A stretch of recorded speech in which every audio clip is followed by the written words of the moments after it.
Então, a aula de hoje é sobre um assunto que muita gente acha interessante, porém complicado. Tá?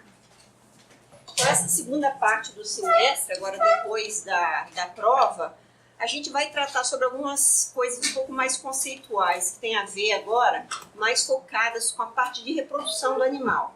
Então, a gente falou na primeira parte da disciplina, até a primeira prova, das questões ligadas à sobrevivência individual, né? Que seria onde o animal vai encontrar comida, como é que ele vai fugir dos seus predadores, onde que ele vai viver. E agora nós vamos focar um pouco mais em resolvidas essas questões que o animal tem, então como é que ele vai reproduzir. E a primeira parte tem a ver com isso, e é ligada a essa questão do altruísmo e egoísmo. Aí eu queria lembrar vocês algumas coisas, só assim, olhando um pouco mais para frente, né? Porque nós já estamos na segunda metade do semestre, já dá para ver a luzinha lá no final do túnel.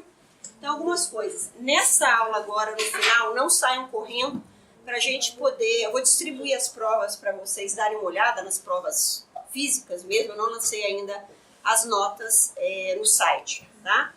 Mas aí já tem as notas, vocês podem dar uma olhada. A outra coisa, no dia 8 de junho, ou seja, sem ser na próxima semana, é na outra, não é isso? Então, só lembrando, tá?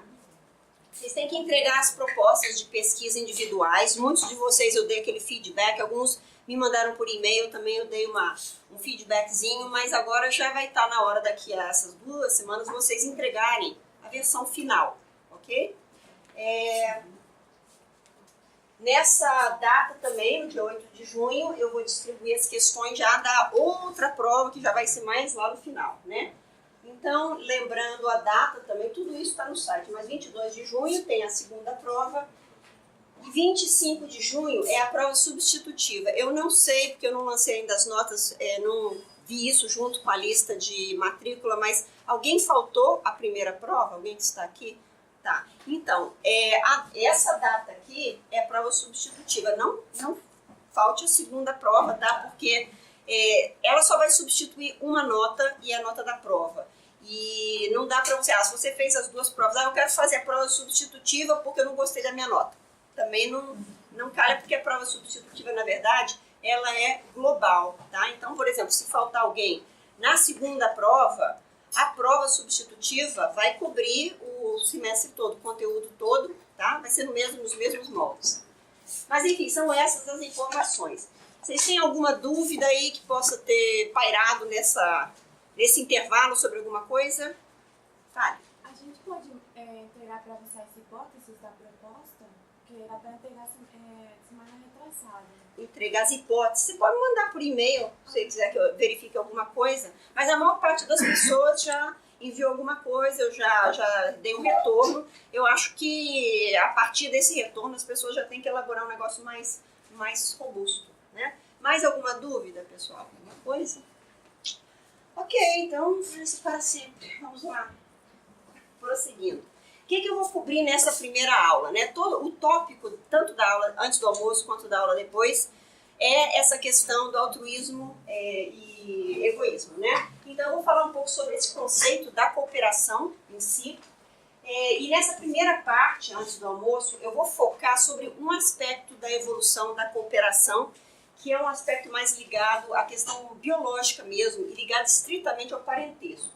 Então, eu vou falar sobre a evolução da cooperação baseada em parentesco, e dentro desse contexto eu vou falar sobre a regra de Hamilton, seleção de parentesco e aptidão inclusiva, falar de um conceito chamado Greenbeard Effect, e aí, mais para outra aula, depois do almoço, eu vou tocar em outros caminhos que podem levar à cooperação, tá? Que seria reciprocidade, mutualismo e seleção de parentesco, ok?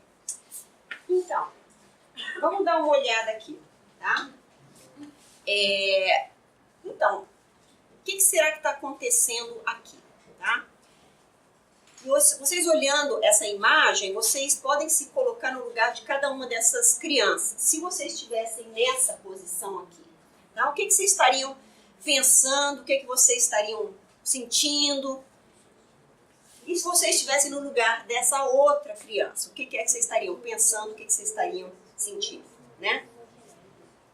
Então, basicamente, basicamente, o que está acontecendo aqui? Se vocês fossem descrever esse cenário, o que vocês acham que está acontecendo?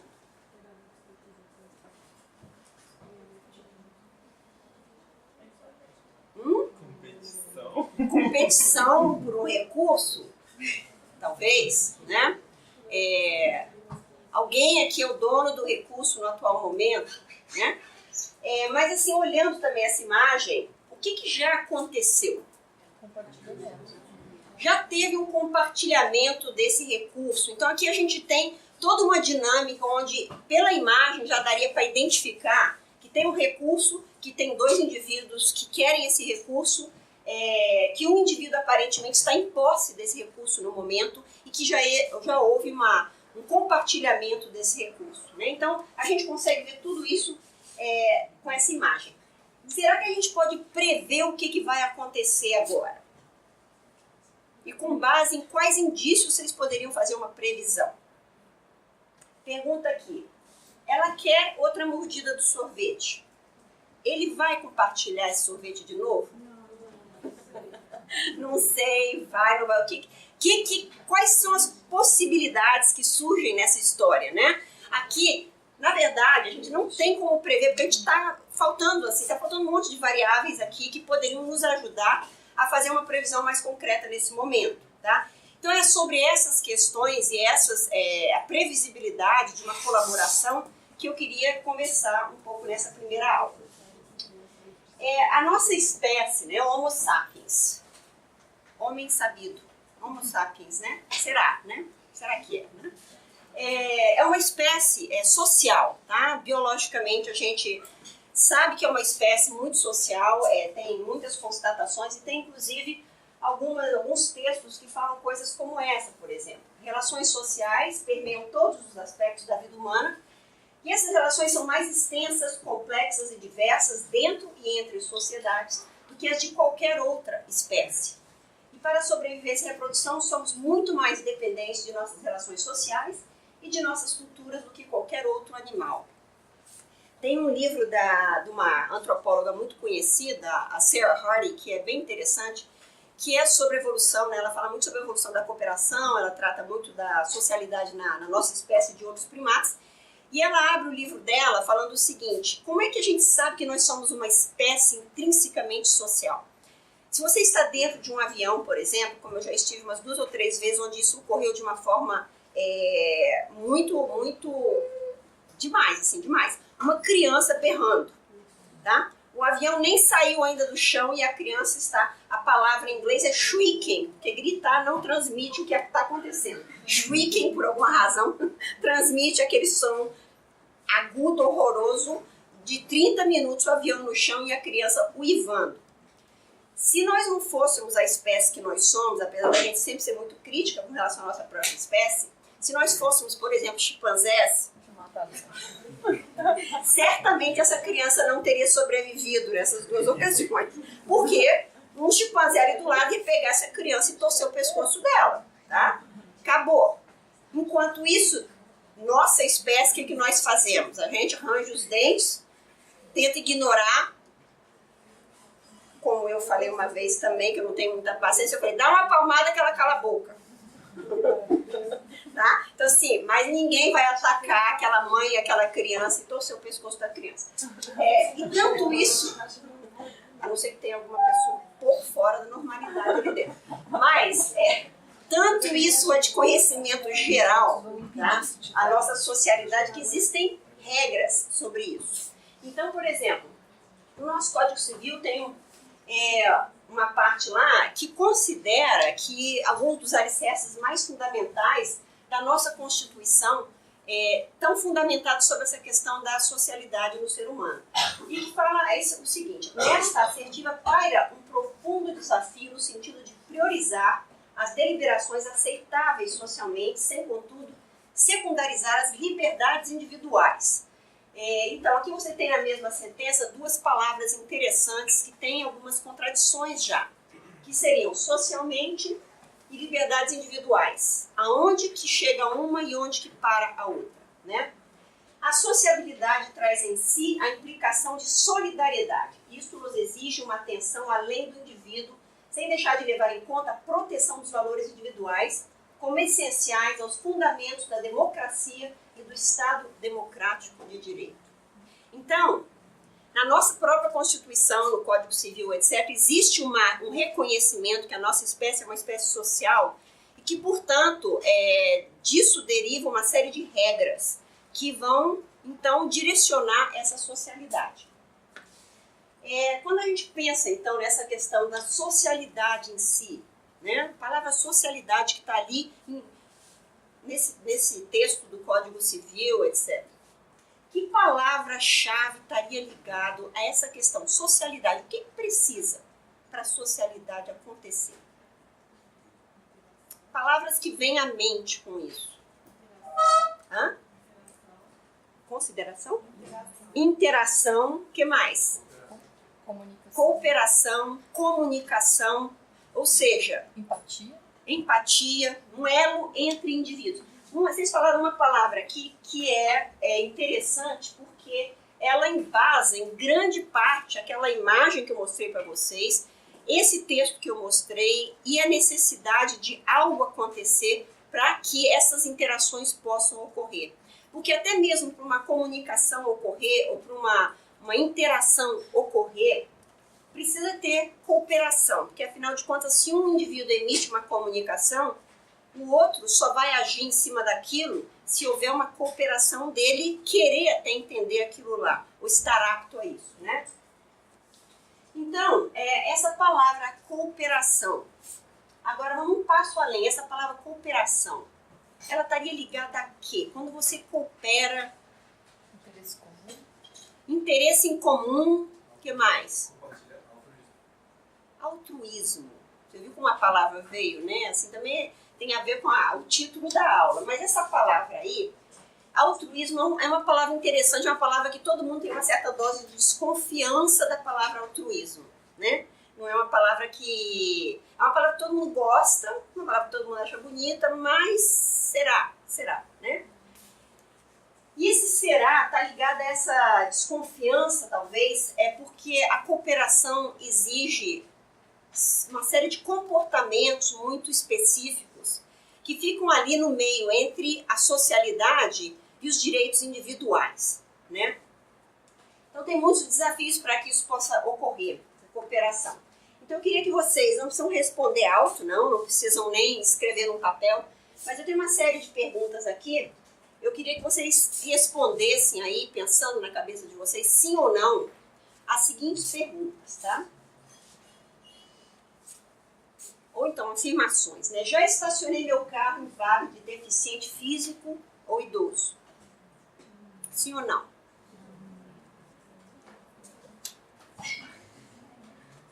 Já comi um chocolate, um iogurte, etc., dentro do supermercado e não paguei?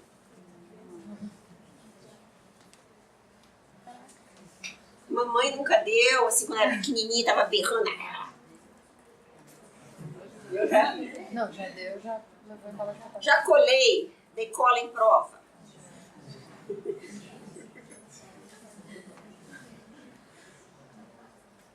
Já estacionei meu carro em fila dupla.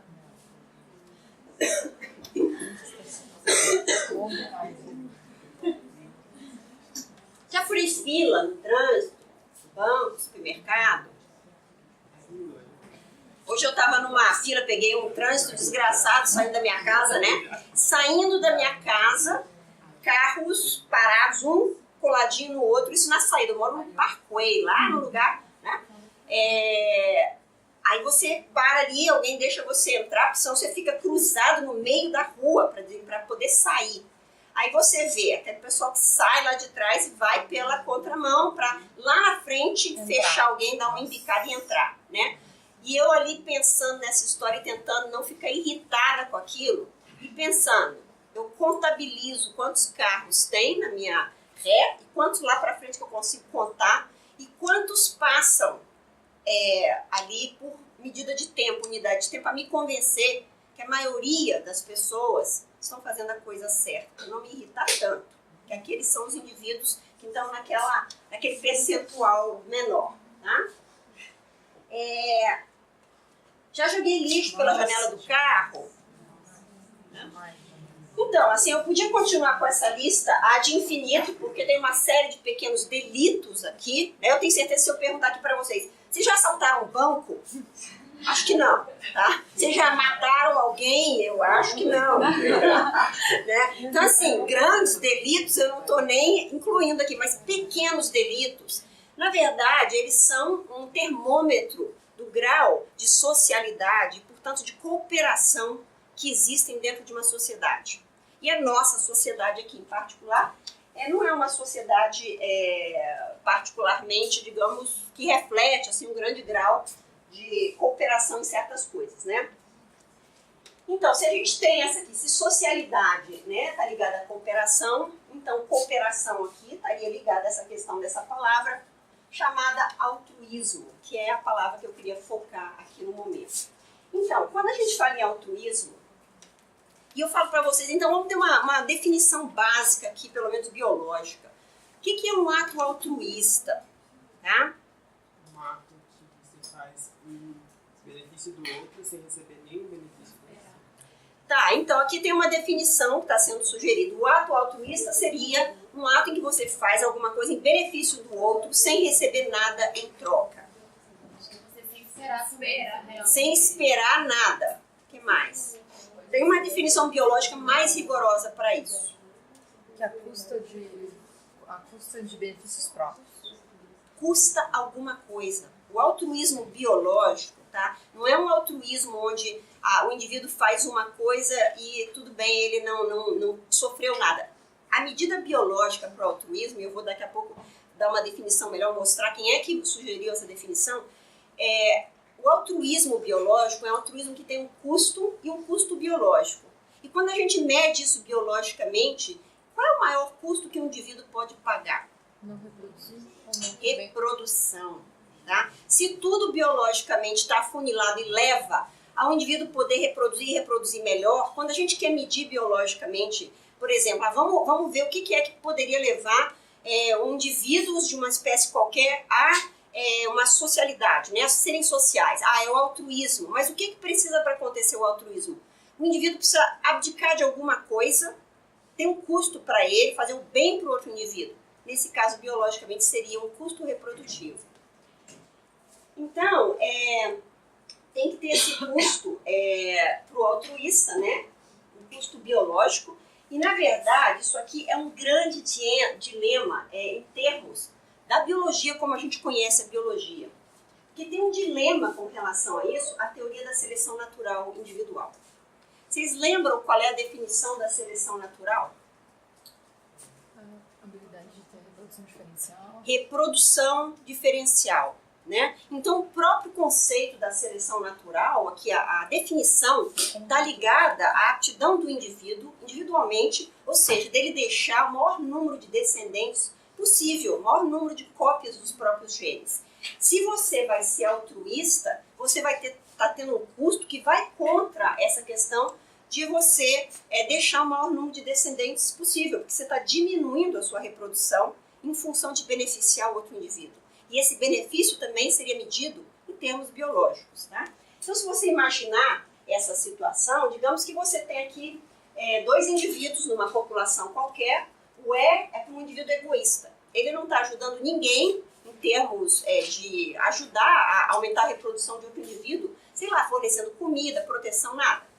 E nessa espécie, indivíduos poderiam potencialmente, no máximo, deixar 3 filhotes, se tivesse algum tipo de auxílio. Então, o indivíduo que é egoísta aqui, ele conseguiu deixar 3 filhotes egoístinhas, né? Porque, afinal de contas, se a gente está falando de biologia e se isso evolui, a gente está falando de características que têm uma base genética. Mas ele só conseguiu deixar 3 aqui porque ele conseguiu convencer o outro indivíduo aqui, que é um indivíduo altruísta, a ajudá-lo para que ele chegasse ao seu potencial reprodutivo. Então, esse indivíduo deixou de investir no na própria reprodução, né, para ajudar o egoísta aqui. E aí, com isso, ele sofreu um custo. Ele deixou de atingir o potencial reprodutivo, talvez, dele. Então, aqui ele só teve 2 indivíduos filhotes altruístinhas. Então, se você imaginar isso, né, assim, teoricamente, claro, isso é só conceitual, mas a longo prazo, que vai acontecer nessa população? Todo mundo seria egoísta. Duas coisas, na verdade.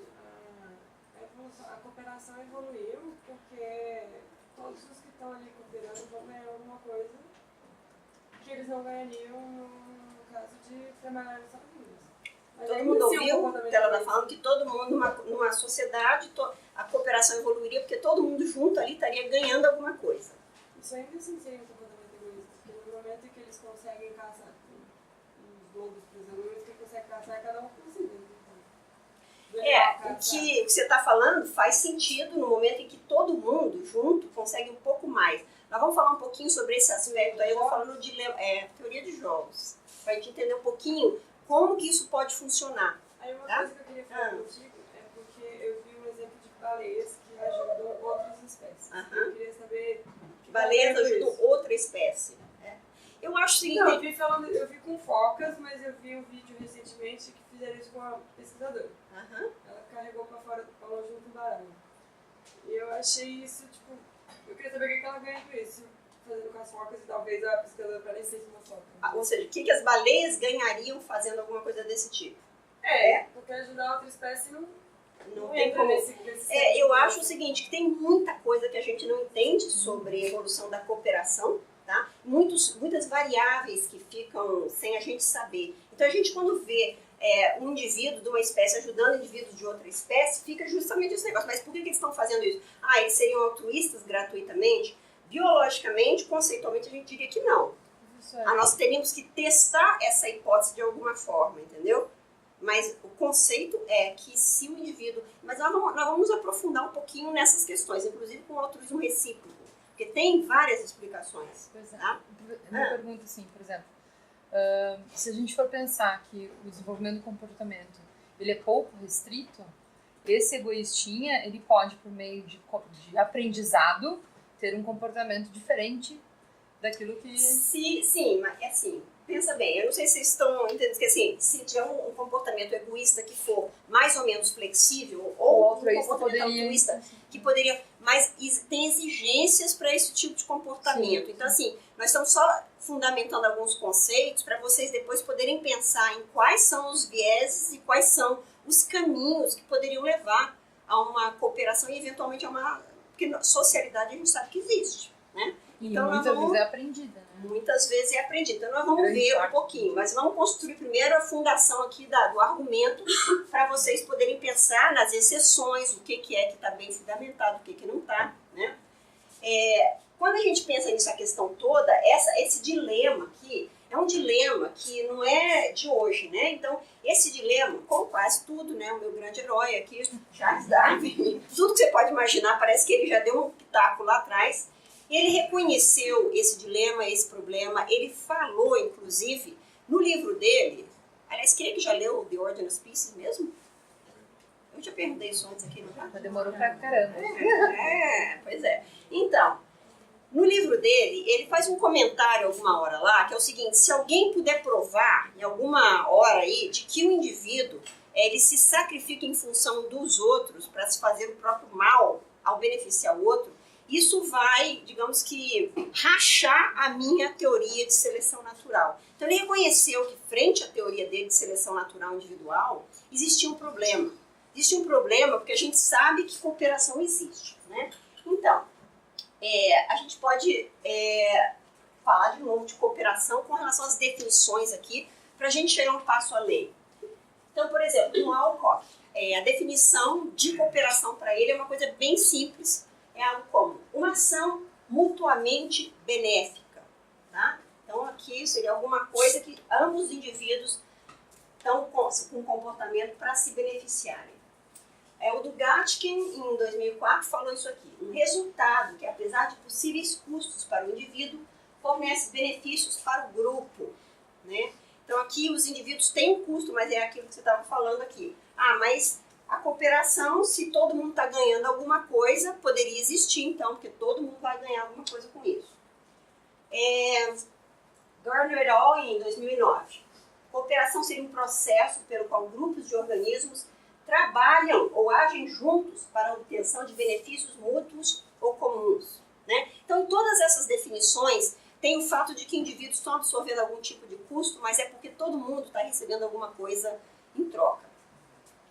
Então, com relação a esses conceitos mais básicos, e considerando então que a gente sabe que cooperação existe na natureza, e aliás nós somos uma espécie que ilustra isso, né, de forma muito abundante, a gente pode considerar que tem vários caminhos diferentes que poderiam levar à cooperação. E alguns desses, identificados já até o momento, a gente pode dividir em duas categorias. Uma seria benefícios indiretos, tá?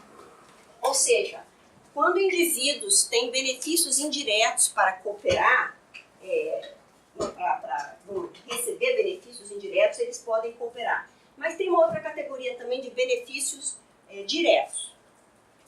Então, nessa primeira categoria aqui, benefícios indiretos, só tem um aspecto que já foi amplamente estudado, para dizer a verdade, tem assim uma base teórica bastante robusta, que é a seleção de parentesco. Não vamos falar sobre isso. Pela outra via, né, de benefícios diretos, nós temos a reciprocidade, onde os dois indivíduos agem ali e todos os dois estão ganhando alguma coisa concretamente. Nós temos o mutualismo colateral, que em inglês tem esse nome aqui, Subproduct Mutualism, que é muito pouco estudado, pouco conhecido. E nós temos a seleção de grupo. Então eu vou tratar desses três aqui mais para frente lá na outra aula. Essa primeira parte eu vou falar só sobre seleção de parentesco. Como que poderia evoluir a seleção de parentesco nesse sentido. Essa via, digamos, que leva à cooperação, que é a seleção de parentesco, é uma explicação que pode coexistir com a teoria da seleção natural. Tá? Então, é um conceito, é uma teoria que não contradiz a questão da seleção natural, é uma outra via. E o que é para esse conceito, o que seriam atos altruístas, então? O ato altruísta, apesar daquilo que a gente definiu aqui, o que é um ato altruísta? É um ato que beneficia um outro indivíduo, que tem um custo para o indivíduo que está praticando ele. Mas dentro dessa via indireta, a gente pode dizer o seguinte, que mesmo quando o indivíduo tem um custo, na verdade, ele está se beneficiando de alguma forma. Tá? Então, o ato altruísta beneficia o indivíduo que pratica esse ato. Agora, se a gente quer definir isso como altruísmo ou não, se a gente vai falar que isso é altruísmo, da maneira que a gente entende o altruísmo, é um pouco mais complicado. Mas, biologicamente, seria isso. Como que a gente pode explicar, né, essas formas de altruísmo que a gente vê na natureza? Porque esse é o dilema. Então, a gente tem, por exemplo, a gente tem indivíduos na natureza que diminuem o sucesso reprodutivo próprio e realmente investem para aumentar o sucesso reprodutivo de outros indivíduos. Então, teoricamente, isso não deveria existir. A gente pode ter exemplos, acho que os mais extremos, né, são essas castas insetos eusociais, onde você tem o sacrifício máximo biológico, que são castas inteiras, como essas de operárias, que deixam de se reproduzir para fazer com que outros indivíduos reproduzam, ajudam esses outros indivíduos a reproduzir. Darwin reconheceu isso, falou dos insetos eusociais, que eles representam um grande dilema, né? Como é que poderia isso acontecer? Mas a gente tem, inclusive, insetos eusociais ainda, né? O indivíduo não só ajuda outros indivíduos a se reproduzirem, mas às vezes, quando tem um predador, um ataque de predador, esses indivíduos se sacrificam, morrem em função daquele grupo. Como que o indivíduo pode... É um benefício muito alto. Sim, a gente vai chegar nessa questão, porque quem já leu, né, o negócio já sabe um pouco, sabe que isso tem uma explicação, mas eu estou contando historicamente como que se chegou a esse entendimento, né?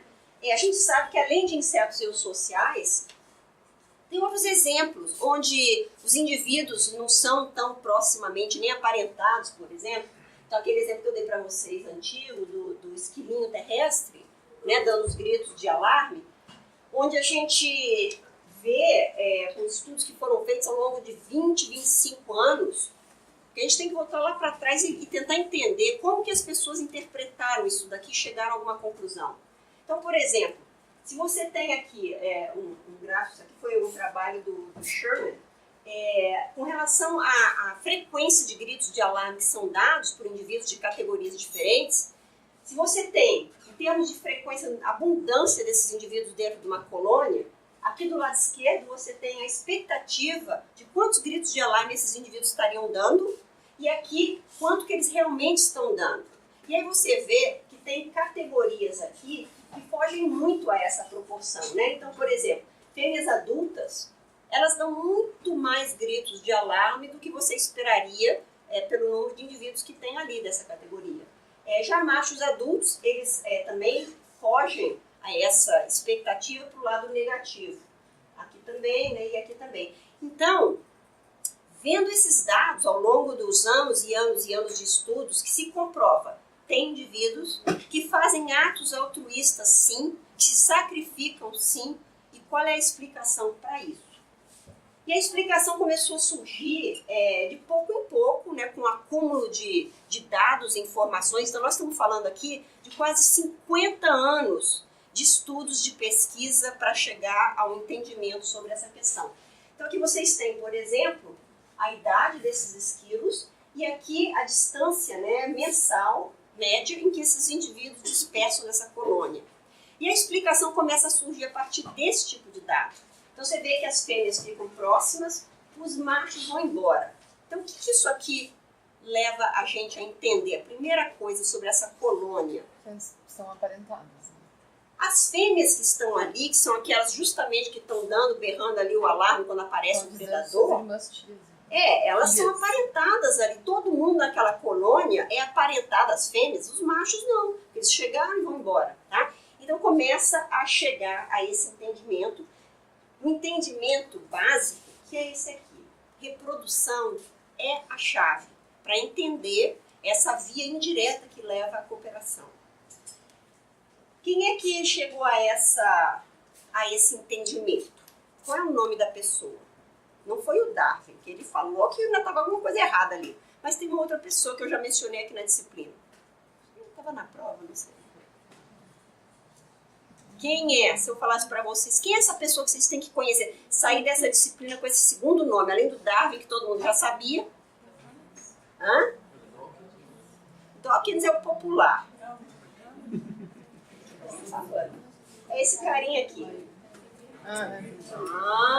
Pessoal, é a segunda pessoa mais importante, ao meu ver, tá? Depois de Darwin, no último século e meio, sei lá. Viu Hamilton? Ele já morreu de malária. Ele deveria estar vivo, porque agora, hoje em dia, ele teria 70 anos. Hã? Ele já esteve no Brasil algumas vezes. Em 1964, aqueles dois trabalhos que eu falei para vocês, que quando eu criei essa disciplina, tinha tanta gente para fazer a disciplina que eu colocava, tinha uma pressão do IB para eu abrir 500 vagas, e aí eu colocava logo no começo do semestre esses dois trabalhos para as pessoas lerem. Aí a turma caía pela metade, trancava e ia embora. Mas vale a pena ler de qualquer maneira, tá? São dois trabalhos publicados no Journal of Theoretical Biology, que são a explicação. Então, olha só, foi em 1964, que foi o grande, digamos que, momento da ecologia comportamental e genética, do entendimento da evolução da cooperação. O Hamilton, ele se baseou numa série de conceitos. Esses dois papers explicam isso muito bem. Eu vou, mais ou menos, que falar isso de uma forma mais viável, né? Então, ele falou o seguinte, que a seleção natural, ela não vai maximizar só o sucesso reprodutivo individual, que a gente pode chamar de aptidão, né, de fitness darwiniana. Então foi o Hamilton que falou isso. Olha só, pessoal, o que a seleção natural faz? A seleção natural não age só em cima disso aqui do indivíduo reproduzir muito mais. A seleção natural, de acordo com Hamilton, agiria para projetar o número máximo de genes de um indivíduo para as gerações futuras. Tá? Então, a seleção natural, de acordo com Hamilton, não está preocupada com aquele pacotinho ali chamado organismo. está preocupada com outras coisas.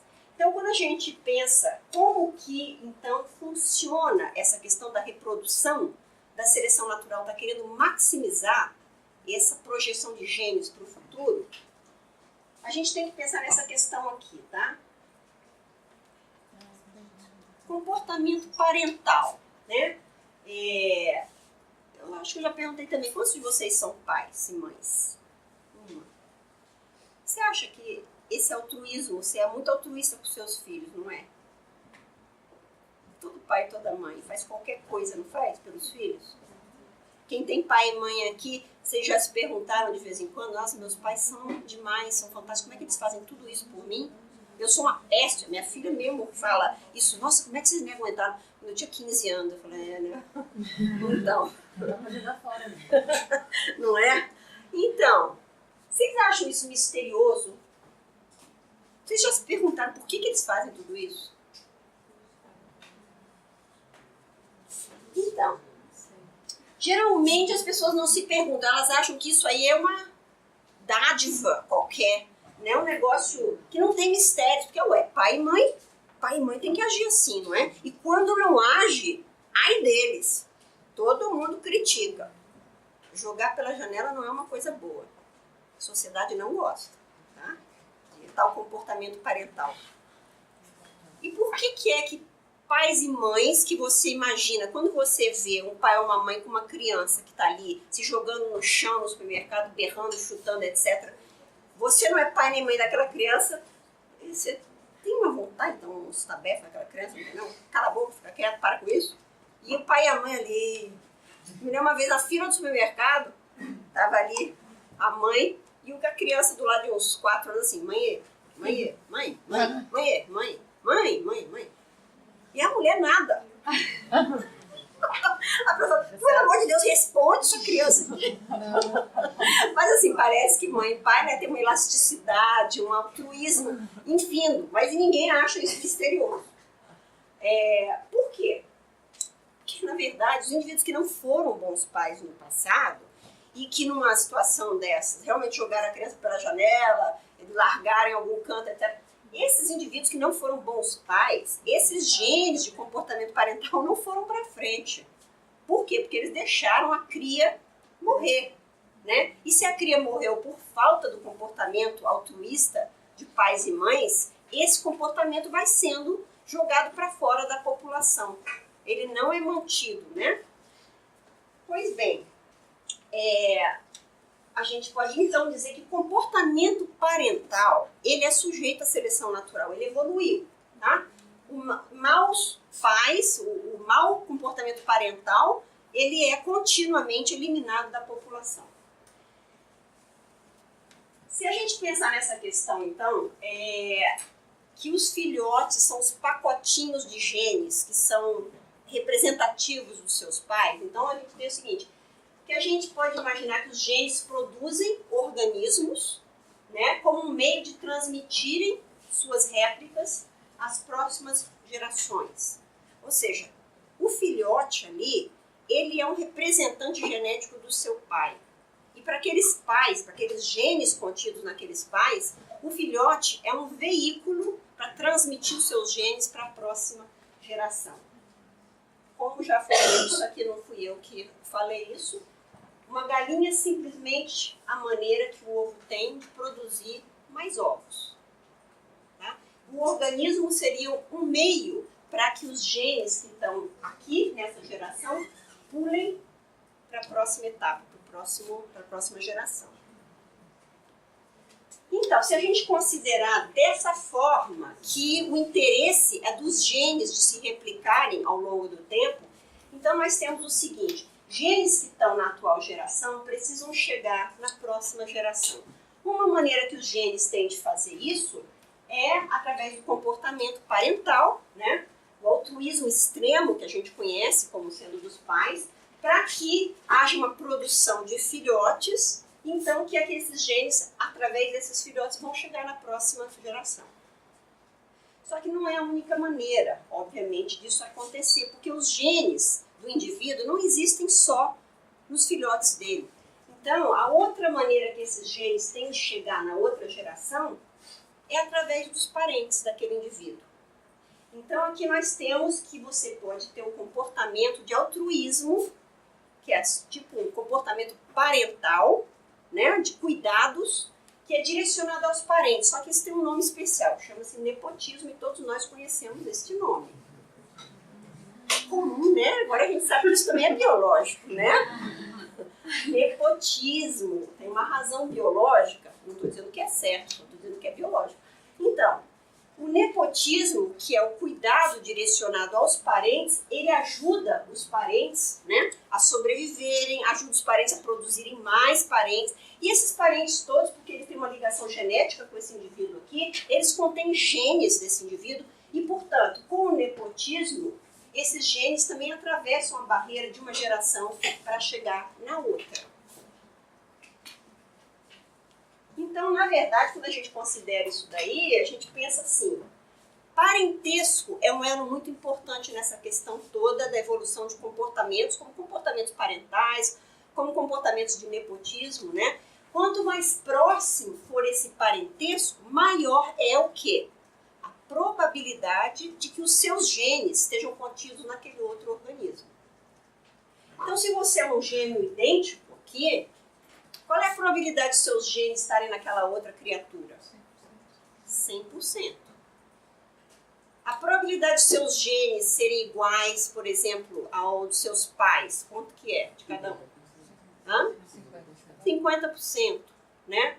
Então, quanto maior esse parentesco, maior a chance dessa replicação genética, né? Então, se a gente imagina que o altruísmo é um mecanismo para a replicação de genes idênticos nas próximas gerações, a gente pode pensar o seguinte: quais as chances de comportamentos altruístas evoluírem em uma população?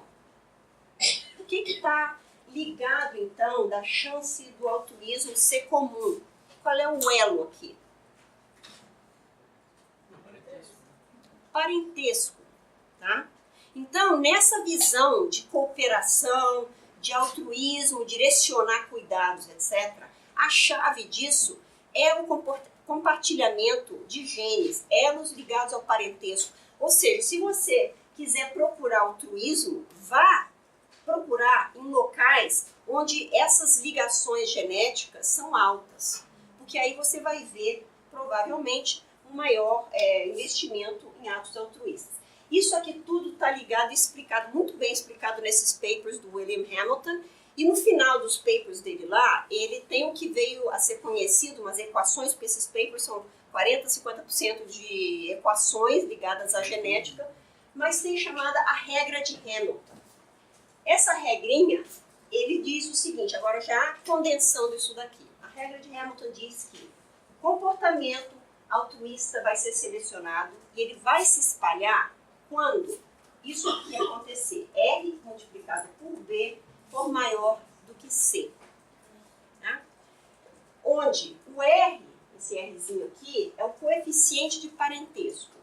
Ou seja, similaridade genética entre os dois indivíduos que estão interagindo. O B, aqui, é o benefício que o beneficiário, quando tem dois indivíduos interagindo, está recebendo naquele ato do altruísta ali. Quanto de benefício ele está recebendo. E o C aqui é o custo para o altruísta. Isso aqui, R e B, medidos em termos realmente biológicos, ou seja, seriam unidades de reprodução que representariam ou benefício ou custo. Convenhamos que isso aqui não é nada fácil de medir, mas isso aqui é tudo um paper teórico e conceitual para a gente tentar entender as condições onde você teria evolução do altruísmo. Tá? Vamos falar um pouquinho sobre isso. Primeiro, vamos falar do R aqui, do coeficiente de parentesco só em modo geral. Passar para vocês uma tabelinha aqui. Quanto que seria esse R? Depois eu vou voltar atrás para mostrar para vocês como que a gente pode pensar numa maneira, como é que se computa, digamos, esses R's. Quais são as regrinhas para isso. Então, entre pais e filhos, por exemplo, esse coeficiente de parentesco, que é uma probabilidade de que dois indivíduos tenham uma proporção igual desses genes. O R aqui é de 0,5. Entre irmãos, aqui já é uma probabilidade, tá? Aqui é uma certeza. entre pais e filhos. Entre irmãos é 0,5. Quando eu digo que é uma probabilidade, por que é uma probabilidade? Pode ser de 0 a 100. Você pode ter 0 em comum com um irmão seu. Irmão mesmo, de pai e mãe, tá? Ou você poderia ter 100%. Mas não acontece. Tá? Então, gira em torno de 0,5. Todo mundo está entendendo por que é assim? Todo mundo já fez genética, certo? Você sabe por quê? Se não souber, fala, tá, pessoal? Porque eu estou assumindo que está claro. Meio irmão seria de 0,5, tio e tia com sobrinho 0,25, entre primos 0,125, avós e netos 0,25 e assim por diante. Vai se diluindo à medida que o parentesco fica mais longe, né? Então, se a gente pegar essa equaçãozinha de novo aqui, a gente pode considerar o seguinte, tá? Eu vou depois exemplificar numericamente. Quanto maior for esse B, ou seja, quanto maior for o benefício para o indivíduo que está recebendo aquele ato altruísta ali, e quanto menor for o custo para o indivíduo que está executando esse ato, e quanto maior for o coeficiente de parentesco, R, então maiores são as chances da cooperação evoluir dentro daquela população, daquela interação ali, o negócio realmente acontecer. Você pode esperar o altruísmo acontecer nessas condições aqui, de modo geral. Vamos dar um exemplo disso aqui, tá? Digamos o seguinte, se a gente colocar essa condição aqui, que o B, ou seja, o benefício, né, para o indivíduo que está recebendo, for menor que o custo, e vamos estabelecer um coeficiente aqui como entre pais e filhos, ou então entre irmãos. R é igual a 0,5. Mas o benefício é pequeno e o custo é maior. Então, vamos dizer que o benefício aqui é de 0,5 e o custo é de 1. E a pergunta fica, então, será que o altruísmo pode ser esperado nessa troca aqui? Tá? Então, 0,5, né, que é o R multiplicado pelo B, vezes 0,5, é maior do que 1? Não, né? Então, nesse caso aqui, com essa interação, o altruísmo você não pode esperar que ele evolua, tá? Quando o custo é tão mais alto que o benefício, mesmo com esse coeficiente de parentesco. Se a gente colocar isso ao contrário, se o benefício for maior que o custo, né? Agora vamos mudar. O benefício é 1, o custo é 0,5. Então, 0,5 vezes 1 é maior do que 0,5? Não, mas tá ali, né? Tem chance do altruísmo ocorrer aqui. Segundo essa regra de Hamilton, inclusive, tem condições e contextos até onde é mais interessante para o indivíduo, por exemplo, no caso, teoricamente, tá? Se suicidar para que, por exemplo, os irmãos sobrevivam. Se você aplicar a regra de Hamilton em certos contextos. Mas não vou nem entrar nisso não, porque é muito complicado para falar aqui. Então, reiterando essa regra, tá? De forma matemática, o altruísmo vai se espalhar quando RB for maior do que C, mas a base conceitual é essa aqui. O altruísmo vai se espalhar dependendo das circunstâncias de parentesco e custo e benefício do ato altruísta. Então, quanto maior for o benefício, quanto menor for o custo, quanto maior for o coeficiente de parentesco. Então, se a gente pensar em comida, eu sempre penso em comida. Você tem um bolo, tá? Morrendo de fome. Você tem o seu irmão ali do lado. Ele também está morrendo de fome. O bolo é suficiente para saciar a fome de uma pessoa só. Um bolinho pequenininho. Você vai dar o bolo para o seu irmão ou não vai dar? Se ele fosse morrer, se ele comer metade do bolo e você também, quem é que você vai beneficiar? Se você comer só metade do bolo, você vai morrer. Se ele comer só metade do bolo, ele vai morrer. O bolo inteiro vai dar para um de vocês dois sobreviver. É seu irmão. E aí? E vem cá, e se for seu filho?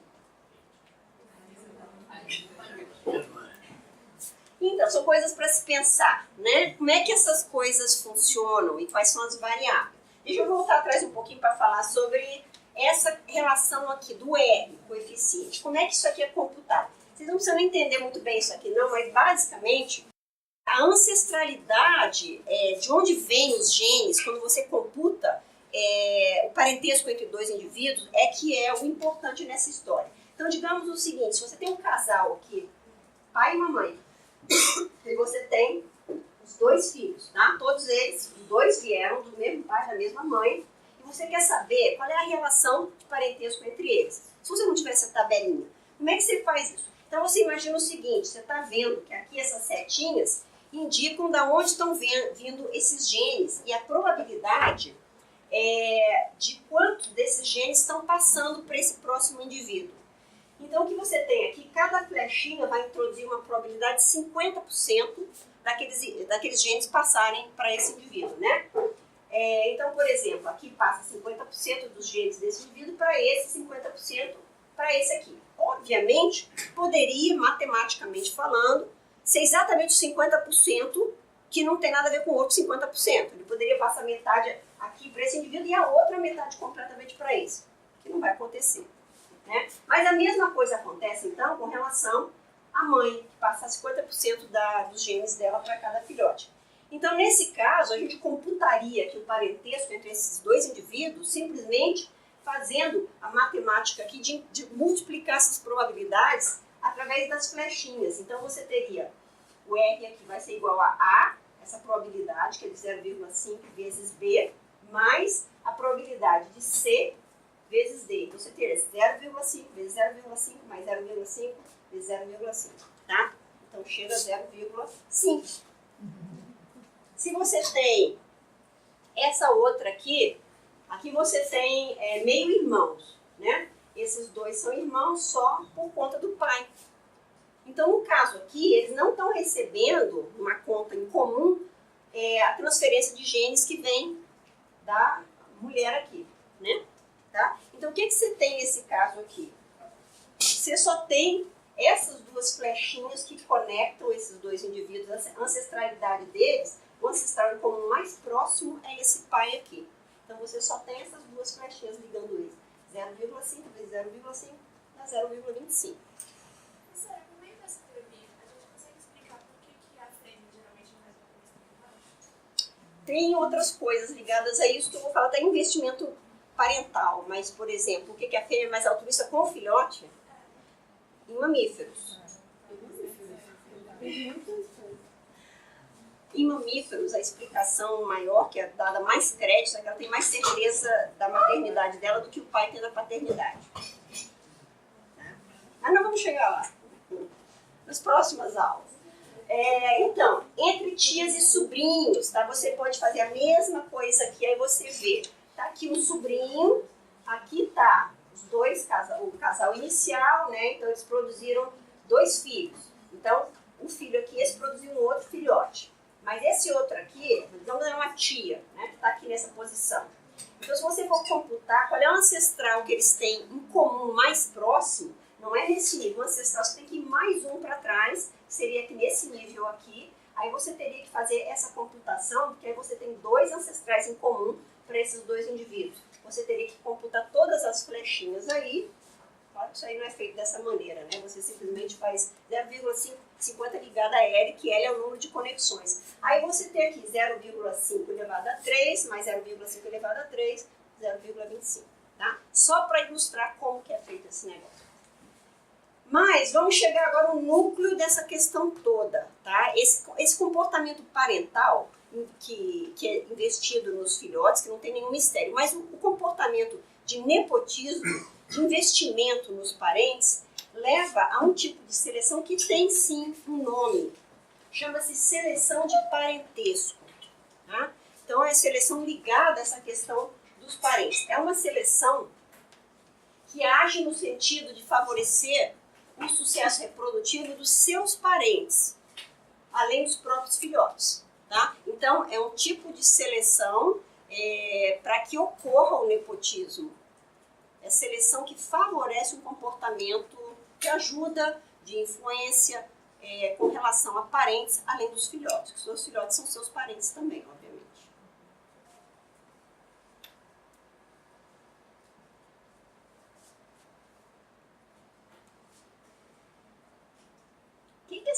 seleção de parentesco leva? Leva a quê, pessoal?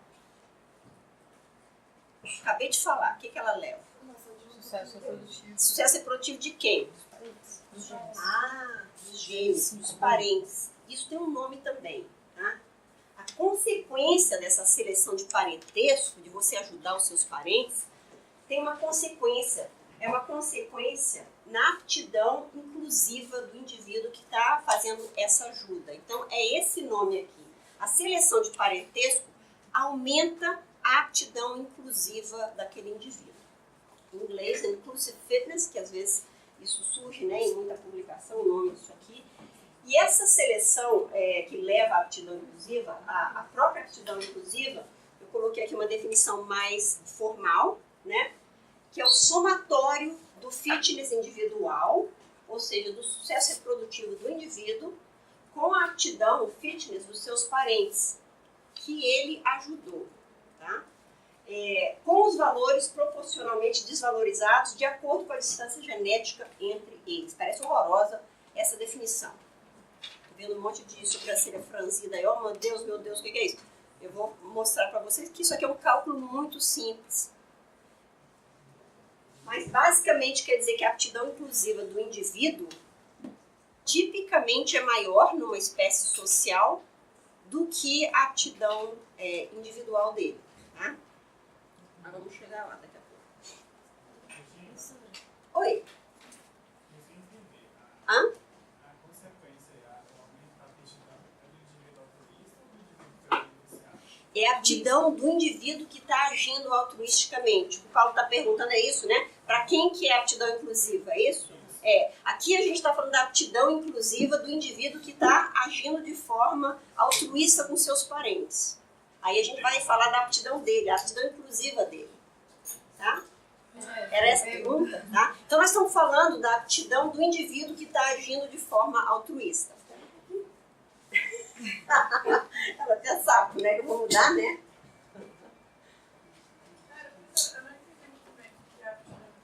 Tá, eu vou mostrar, assim, esse é o conceito, a definição, agora eu vou mostrar para vocês como que se calcula isso, aí talvez entenda um pouco melhor.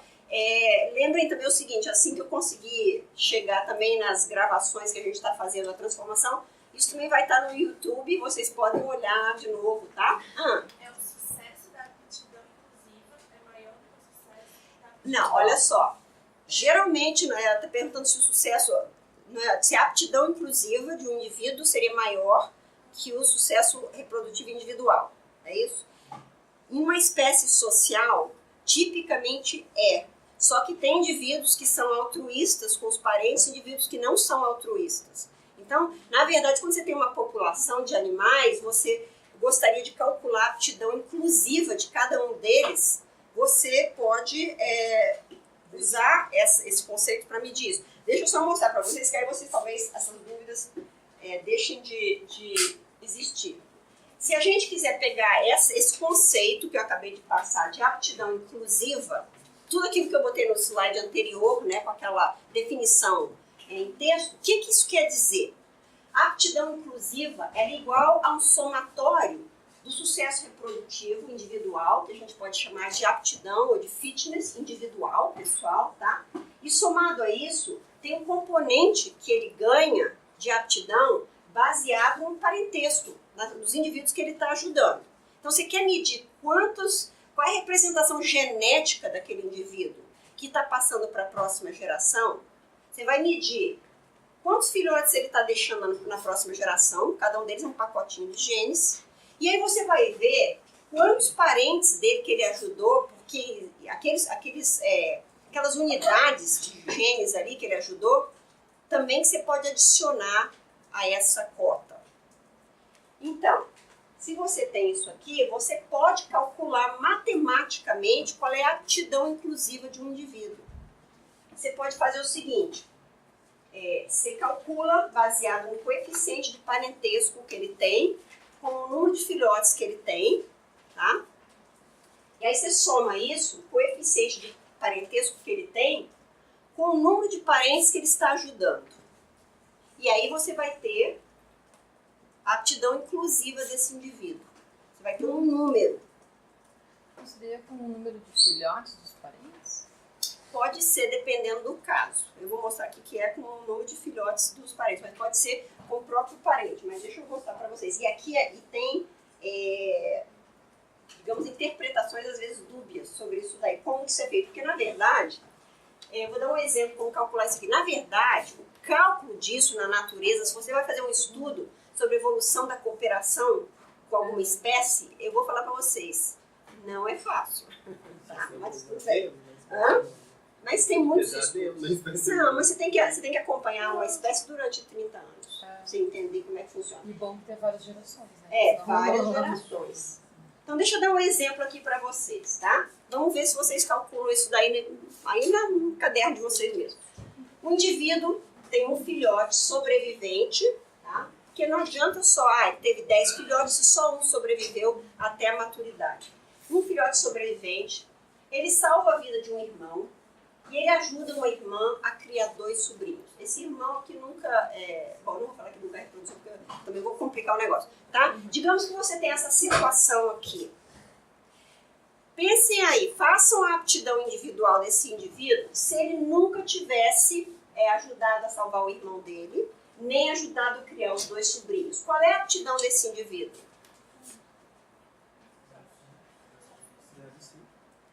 É um R, né? O R dele com o filhote, que é 1. Então é 0,5 vezes 1, 0,5, certo? Uhum. Mas e agora, com a inclusão desses outros componentes aqui, que aí vai dar a aptidão dele inclusiva, porque nesse caso aqui, digamos, ele ajudou esses parentes. Quanto que seria?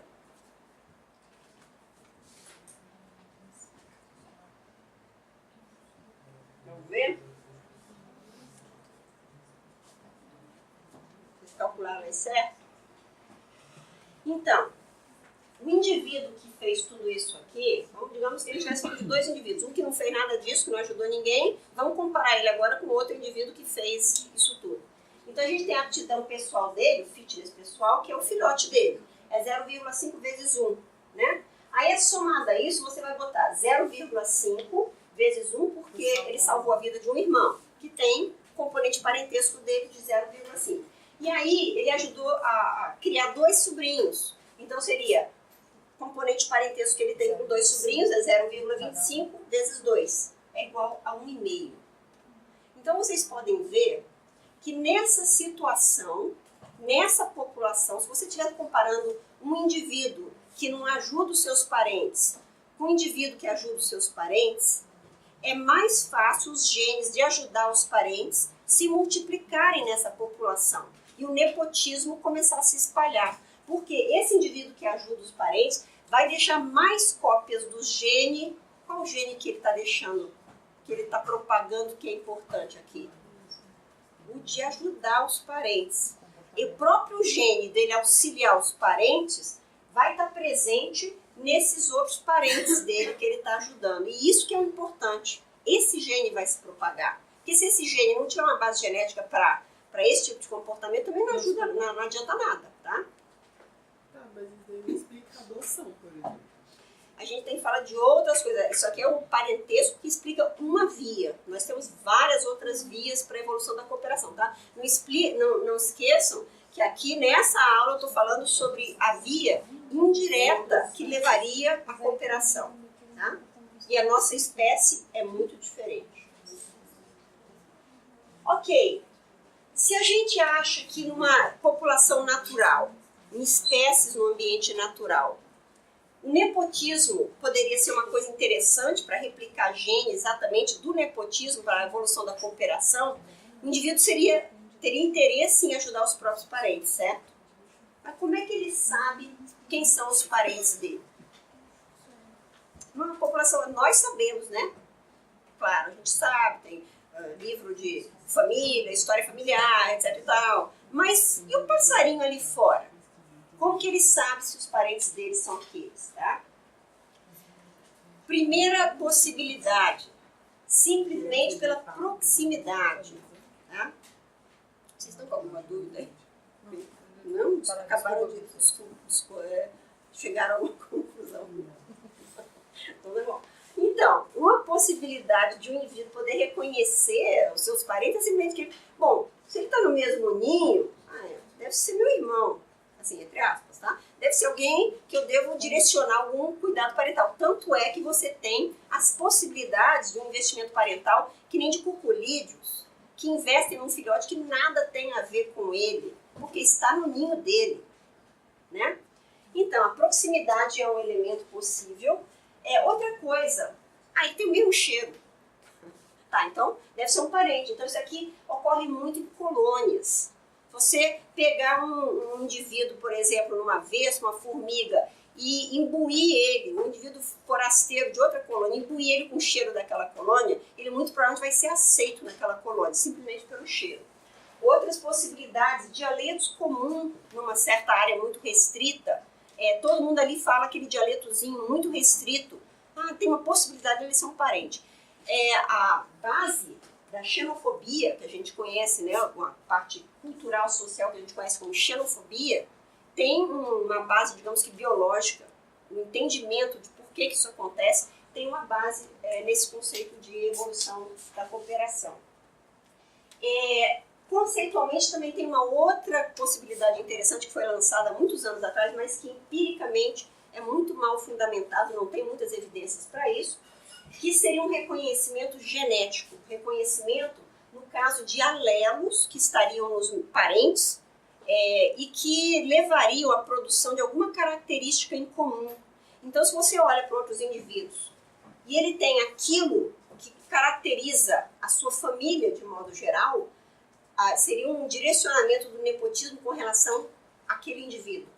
Isso chama-se The Green Beard Effect, que seria o efeito da barba verde, né, que é muito engraçado esse negócio. Esse negócio aqui, como eu falei, favorecendo um fenótipo específico qualquer, pouquíssima evidência para isso, foi um conceito teórico lançado, mas não fundamentado. Então eu mostro para vocês uma família aqui. Que família é essa? Oi? Kennedy, os Kennedys, tá? Eu olho pra essa... Quando eu vi, eu bati o olho. Tudo igual, né? Tudo igual. Eu bati o olho nessa família, eu comecei a rir. Porque eu falei, nossa, eles têm alguma coisa. Aí eu comecei a procurar. O que é essa coisa aqui? Não sei, assim, você começa a olhar, né? Pra mim é isso aqui, ó.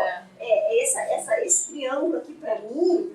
Eu falei, nossa, mas é tudo igual. Como você falou, nossa, é tudo igual, né? Aí eu falei, será que aqui não tem, né, o efeito da barba verde? Muito iguais. Mas enfim, é um conceito que foi lançado teoricamente, parece curioso, interessante, mas não tem muita evidência para isso, tá?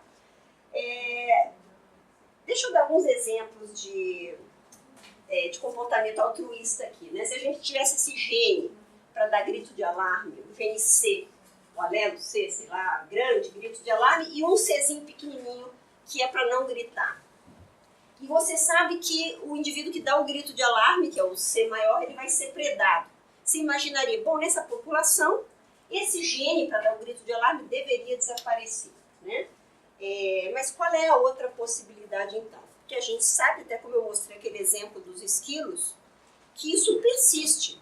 Esse alelo para dar o grito de alarme, que sofre predação maior, não desaparece. Então, qual é a possibilidade ali? Por que ele não desaparece?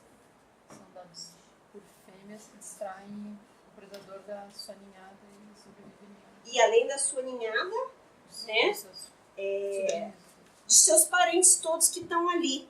Então, a gente começa a amarrar todo esse viés de como que o parentesco em si poderia levar a cooperação e a socialidade, quando a gente se dá conta que o que interessa nesse caso aqui não são os indivíduos por inteiro, mas se eles têm ou não as cópias dos genes para o comportamento altruísta. Então, quando um indivíduo dá um grito de alarme, ele pode ser predado. Então, vai ser um C grande aqui que vai ser predado. Mas ali naquela população, como tem muitos parentes, tem muitas outras réplicas desse alelo C grande para o altruísmo. E essas réplicas, porque esse indivíduo deu um grito de alarme, vão correr, vão sobreviver. E aí você tem a chance disso continuar na população, esse mesmo alelo, né? Então a gente pode esperar encontrar altruísmo nas populações de modo geral, obviamente, entre indivíduos aparentados, acho que ninguém se surpreende com isso, mas tem aqui a explicação biológica.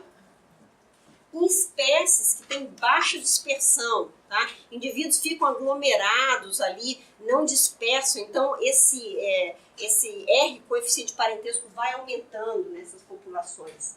E quando você tem espécies que têm um altruísmo óbvio, você deve procurar duas características que possivelmente podem ocorrer. Uma é que nessas espécies existe uma forte discriminação contra estranhos, tá? Então, por exemplo, na colônia de abelha, de formiga, espécies que são muito aglomeradas, o forasteiro que chega ali é muito discriminado, ele não é um parente. E a segunda coisa, alguma possibilidade de que eles chamam de reconhecimento de parentesco, ou seja, se o indivíduo está naquele ninho, ele vai ser mantido, se ele estiver naquela colônia, ele vai ser mantido, e o que não tiver naquela colônia, não tiver naquele ninho, não tiver naquela toca, é de fora, é um indivíduo que não pertence àquela família. Né? Isso acontece na natureza em vários casos, a gente tem exemplos disso, né?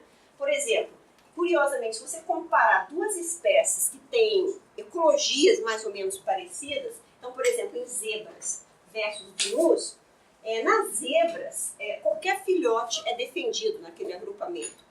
Já em gnus, isso não é verdade. Aí você fala, mas por que não?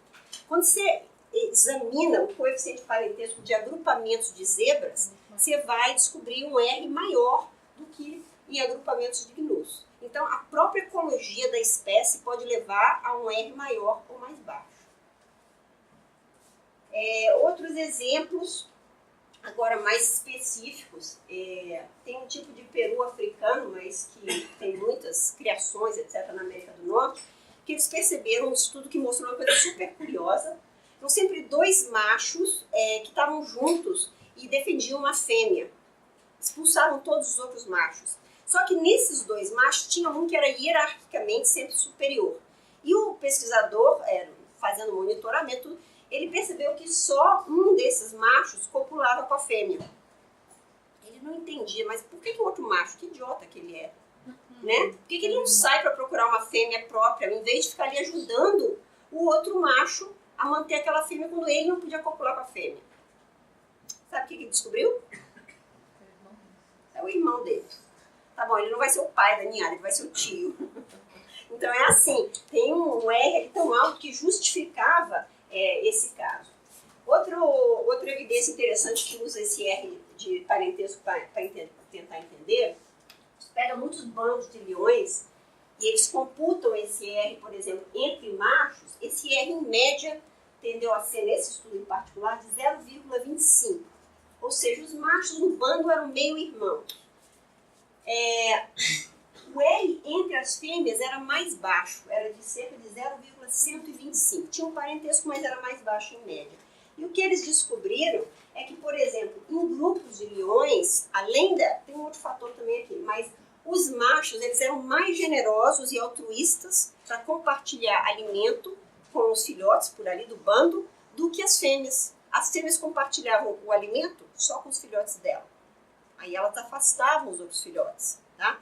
Além do fato delas fêmeas terem um R menor entre si, portanto, o R delas com aqueles filhotes, os outros filhotes também era mais baixo.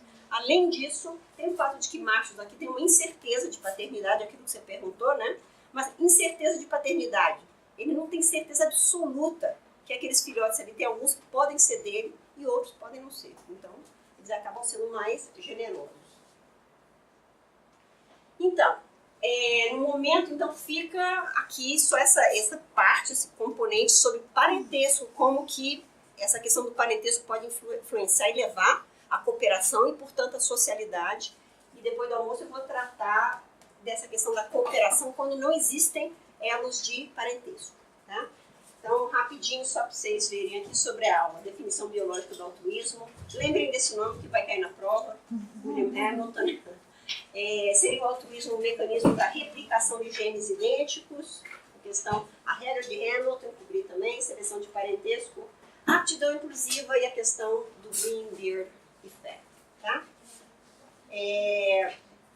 Perguntas sobre a aula, a prova está aqui, nós vamos